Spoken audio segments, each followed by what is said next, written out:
Depuis 3 ans que dure l'opération militaire spéciale, le saillant de Vremivka est resté une zone d'extrême tension, identifiée comme un point névralgique sur les cartes de l'état-major général de la Fédération de Russie.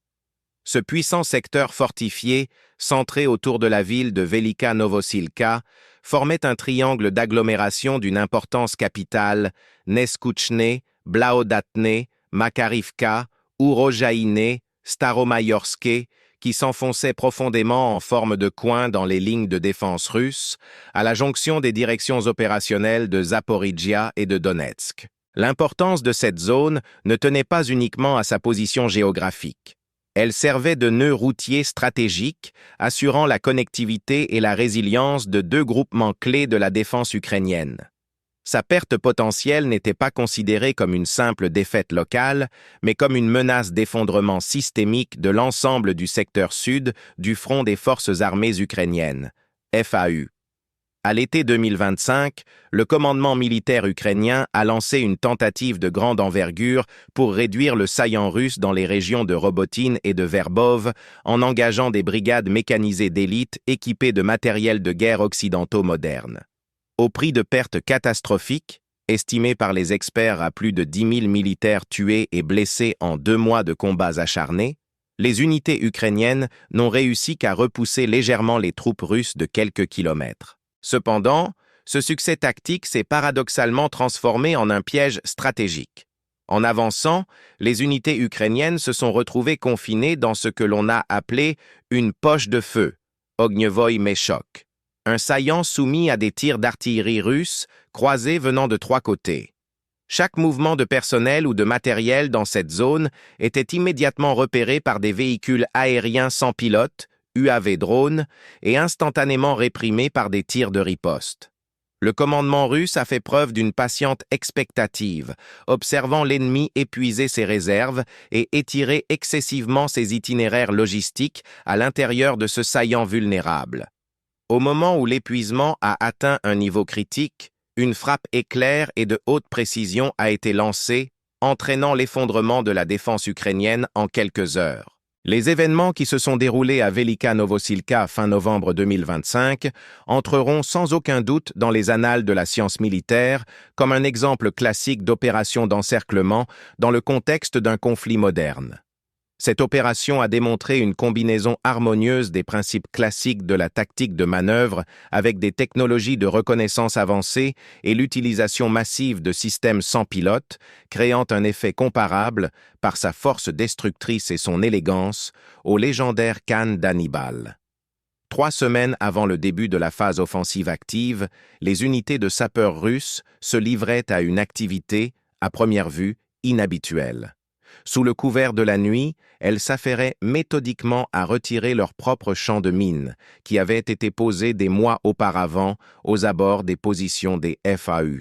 Mines antipersonnelles, puissantes mines anti-chars, fils de déclenchements de toutes sortes, tout cet équipement était soigneusement extrait du sol et rapidement acheminé vers les zones arrières. Pour un analyste militaire qualifié, de telles actions sont un indicateur sans équivoque d'une préparation à des opérations offensives, car il est inutile de démanteler des barrages de mines défensifs sans planifier de traverser ce territoire. Les services de renseignement ukrainiens ont bien enregistré cette activité. Les drones des FAU ont repéré à plusieurs reprises les mouvements d'engins de déminage pendant la nuit, et les dispositifs d'imagerie thermique ont noté des groupes de militaires travaillant dans l'obscurité sur la zone neutre. Cependant, le haut commandement ukrainien a commis une erreur fatale en sous-estimant la portée stratégique des données reçues.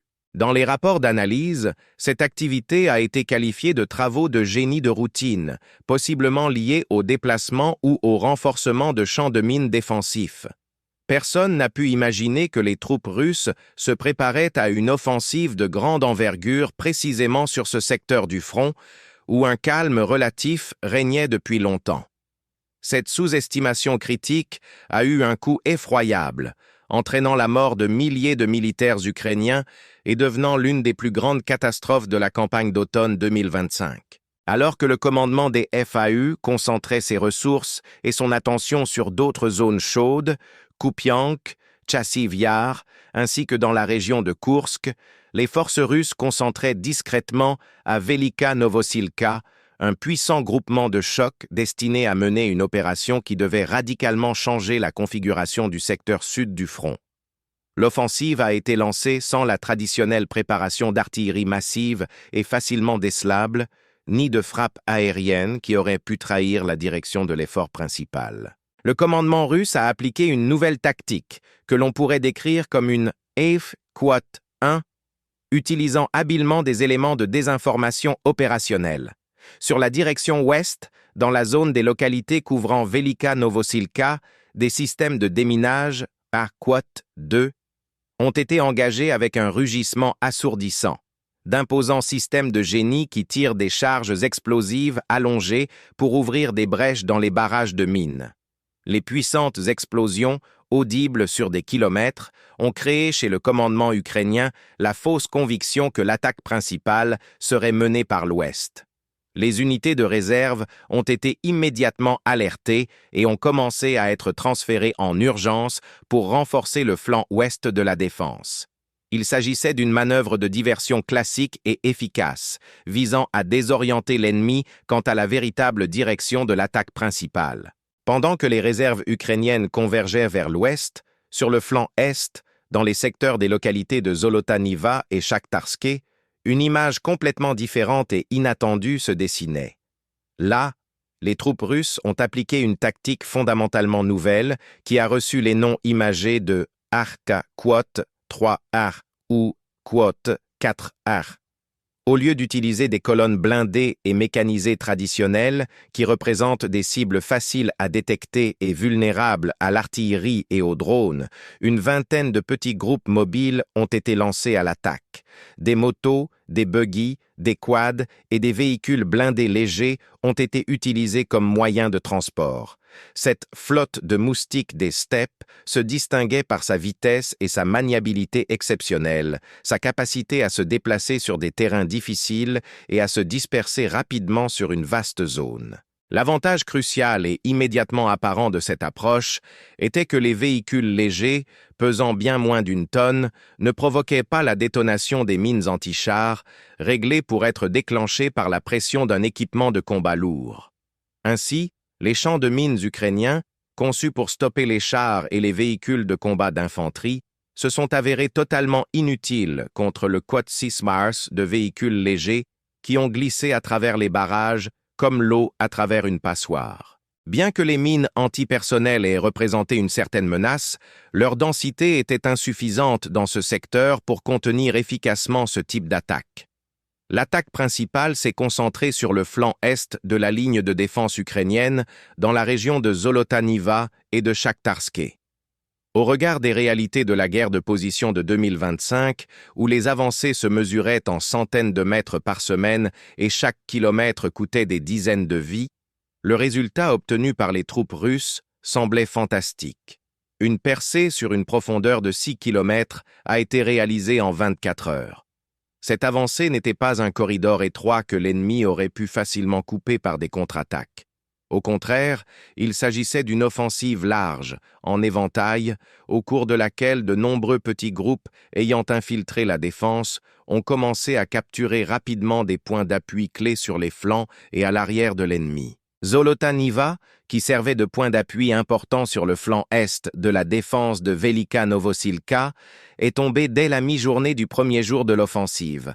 Sa garnison, soumise à une attaque simultanée de plusieurs directions par des groupes mobiles rapides, renforcés par un appui d'artillerie massif et des frappes de drones FPV, n'a pas pu organiser de résistance adéquate.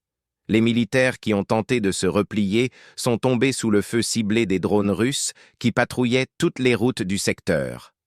La majorité des défenseurs ont été contraints de se rendre ou ont péri en tentant de rejoindre les leurs. La chute de Zolotaniva a complètement exposé tout le flanc est du groupement défendant Velika Novosilka. Les unités ukrainiennes protégeant la ville ont soudainement découvert que leur flanc droit était totalement ouvert, que l'ennemi était parvenu profondément sur leurs arrières et créait une menace réelle de coupure de toutes les communications. Les tentatives d'organiser rapidement une contre-attaque avec les réserves locales ont échoué. Les unités déployées pour intercepter les groupes mobiles russes tombaient dans des embuscades, étaient détruites par des drones kamikazes et abattues depuis des positions préparées à l'avance. L'initiative est passée entièrement aux mains des forces attaquantes. La question du soutien logistique est devenue critique pour le destin futur du groupement ukrainien encerclé. L'artère de transport principale reliant la garnison de Velika Novosilka aux bases arrières, la route T-0518, s'est retrouvée sous le contrôle de tir total des systèmes sans pilote russes. Une innovation a été appliquée dans cette zone, élargissant considérablement les capacités opérationnelles des drones, l'utilisation de relais montés sur des aérostats. Ces aérostats captifs, équipés d'un dispositif de relais, ont permis aux opérateurs de drones FPV de travailler à des portées dépassant largement les 20 à 30 km standards de ligne de visée directe. Grâce à cette technologie, les opérateurs russes ont pu contrôler par drone des tronçons de route loin derrière les lignes ennemies, détruisant immédiatement toute tentative d'acheminement de munitions, d'évacuation de blessés ou de transfert de renforts. Chaque convoi apparaissant sur la T-0518 était immédiatement soumis à une attaque massive par un essaim de drones. En conséquence, le ravitaillement de la ville a été pratiquement complètement interrompu. La garnison, forte de plusieurs milliers d'hommes, s'est retrouvée coupée de toutes les sources de ravitaillement en vivres, médicaments et munitions. Parallèlement à l'isolement routier, les troupes russes ont efficacement utilisé l'obstacle aquatique naturel, la rivière Mokry-Yaly, qui coule au sud de Velika Novosilka. C'est une petite rivière d'environ 20 à 30 mètres de large, mais avec des berges marécageuses et un fort courant automnal. Tous les ponts sur la rivière avaient été précédemment endommagés par des frappes ciblées de l'artillerie et de l'aviation russe. Le franchissement de la rivière à gué ou à la nage est devenu extrêmement difficile en raison de la basse température de l'eau et des berges boueuses. La rivière s'est transformée en un mur infranchissable, confinant les unités ukrainiennes à la ville et leur coupant complètement les voies de retraite organisées vers le sud. Cependant, le véritable coup stratégique attendait le groupement ukrainien de la direction opposée. Alors que l'attention du haut commandement ukrainien était entièrement focalisée sur le flanc est, où l'offensive russe rapide prenait de l'ampleur, un mouvement furtif a commencé sur le flanc ouest depuis la localité de Ravnopol. L'objectif de cette frappe était le village de Rozdolne, situé à l'ouest de Velika Novosilka. La prise de Rozdolne signifierait la coupure physique de la dernière route automobile reliant le groupement encerclé à l'arrière. Il s'agissait d'une manœuvre d'encerclement classique selon le célèbre schéma de Cannes, la bataille antique au cours de laquelle Hannibal, en appliquant un double enveloppement des flancs, parvint à encercler et à anéantir complètement l'armée romaine qui le surpassait. Les troupes russes lançaient des frappes synchronisées depuis l'est et l'ouest, cherchant à fermer la tenaille derrière l'ennemi le plus rapidement possible. Le commandement ukrainien n'a pris conscience de l'ampleur de la menace que trop tard. Les réserves qui auraient pu être utilisées pour stopper le coin d'attaque ouest étaient déjà épuisées dans de vaines tentatives pour colmater la brèche à l'est. La réalisation d'une manœuvre des forces est devenue impossible en raison du contrôle total des drones russes sur toutes les communications routières. À la fin du deuxième jour de l'offensive, les unités d'avant-garde des troupes russes, attaquant de l'est et de l'ouest, se sont rapprochées à une distance de moins de 10 km. Le goulot d'étranglement par lequel subsistait encore une possibilité théorique d'évacuation du groupement encerclé s'est rétréci à des dimensions critiques. Cependant, l'ordre d'évacuation n'a jamais été donné. De Kiev, un ordre catégorique a été émis. Tenir Velika Novosilka à tout prix. Cette décision est devenue un impératif politique. La perte d'un nœud de défense aussi important, dans le contexte des échecs sur d'autres secteurs du front, aurait été équivalente à reconnaître l'échec total de toute la stratégie de résistance ukrainienne. Les combats se sont immédiatement déplacés vers la périphérie de Velika Novosilka. Les fortifications ukrainiennes, créées avec la participation de spécialistes du génie occidental pendant 3 ans, étaient principalement orientées vers le sud, d'où les attaques russes étaient traditionnellement attendues. Postes de tir permanents, d'hautes bunkers en béton, fossés anti-chars, champs de mines denses, positions préparées à l'avance dans les bâtiments, Tout cela créait une défense puissante et échelonnée précisément sur la direction sud. Cependant, l'offensive russe est venue de l'est et de l'ouest, des directions considérées comme relativement sûres et où les lignes de défense étaient nettement plus faibles. C'est devenu un exemple classique de la façon dont une défense minutieusement préparée devient inutile si l'ennemi frappe là où il n'était pas attendu.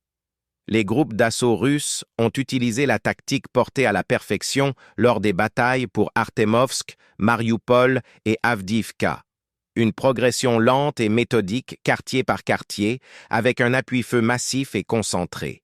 Les systèmes de lance-flammes lourds TOS-1A, Solntsepiok et TOS-2, Tosochka, ont joué un rôle particulièrement important. Leurs munitions thermobariques ont incinéré les points d'appui ukrainiens dans les immeubles de plusieurs étages, transformant les abris en béton en pièges de feu. L'utilisation massive de drones FPV dans un environnement urbain dense est devenue un nouveau mot dans la tactique des combats de rue. Les opérateurs ont démontré leur capacité à contrôler les drones malgré de fortes interférences et une construction dense s'introduisant par les fenêtres des bâtiments, frappant des cibles aux étages supérieurs et dans les sous-sols où l'artillerie conventionnelle ne pouvait pas atteindre. À la fin du 3e jour de l'opération, le goulot d'étranglement de la poche s'est réduit à un seuil critique de 2 km. Cela signifiait l'achèvement effectif de l'encerclement. Un secteur de 2 km de large, complètement balayé par l'artillerie et sous surveillance constante de drones, ne pouvait plus servir de couloir, ni pour le ravitaillement, ni pour l'évacuation.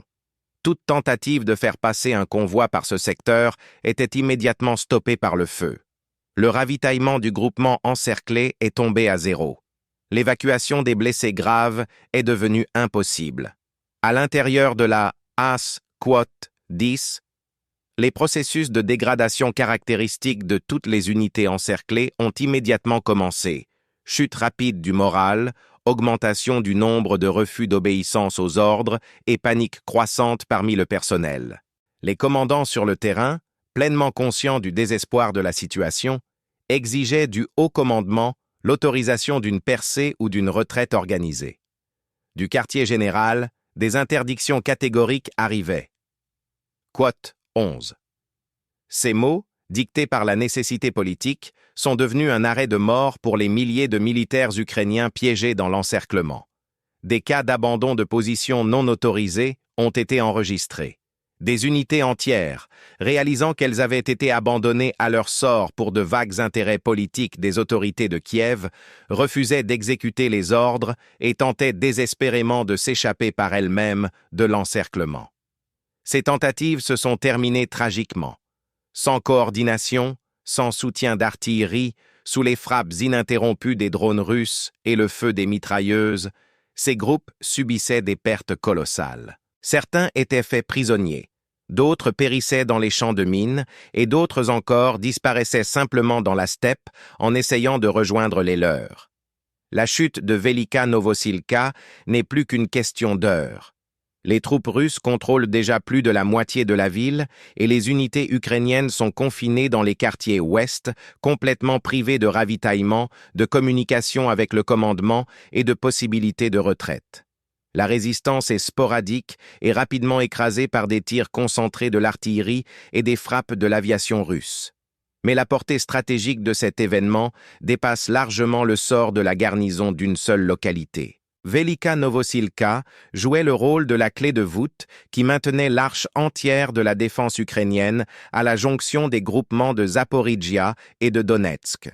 Sa chute crée une énorme brèche dans le système de défense à travers laquelle les troupes russes obtiennent la possibilité de développer l'offensive immédiatement sur plusieurs directions opérationnelles, vers le nord, en direction de Vuhledar et au-delà vers Kourakove, vers l'ouest, vers Huliaïpol et la direction de Zaporijjia, et vers le sud, vers Vremivka et la sortie sur la frontière administrative de la région de Zaporijjia. Ainsi, l'effet domino est lancé. Les groupements ukrainiens voisins, privés de couverture de flanc et de soutien, seront contraints de se retirer pour éviter de tomber dans de nouvelles AS-12. Cette retraite entraînera la perte de lignes de défense préparées à l'avance, provoquera la démoralisation des troupes et conduira à une nouvelle accélération du rythme de l'offensive russe. L'ensemble du front sud des FAU est menacé d'un effondrement systémique et irréversible. L'opération de Velika Novosilka entrera dans l'histoire militaire comme un triomphe de la guerre de manœuvre moderne, où le choix impeccable de l'axe d'attaque principal, l'utilisation de technologies de reconnaissance et de frappe de haute précision avancée, ainsi que la tactique non conventionnelle d'utilisation de groupes mobiles légers, ont permis d'atteindre un résultat stratégique décisif avec des pertes propres minimales et dans les plus brefs délais. Cela est devenu une preuve éclatante de l'efficacité de l'école militaire russe, capable d'apprendre rapidement des erreurs commises et de s'adapter aux conditions de combat modernes en constante évolution. Pour l'Ukraine, cet événement est une nouvelle tragédie et un nouvel échec du commandement, qui a sacrifié des milliers de vies pour des considérations politiques douteuses. Les soldats, abandonnés dans la Quad 13 de Velika Novosilka sans ravitaillement, sans possibilité de retraite, sans espoir d'aide, sont devenus les victimes non pas tant de l'offensive russe que de l'irresponsabilité criminelle de leur propre haut commandement. Et tandis qu'à Kiev continuent de retentir les déclarations grandiloquentes sur la victoire et la résistance, Quote 14a, sur les champs du Donbass se poursuit la destruction méthodique de l'armée ukrainienne, poche après poche, opération après opération. Velika Novosilka est tombée, d'autres suivront. La logique de la guerre est implacable.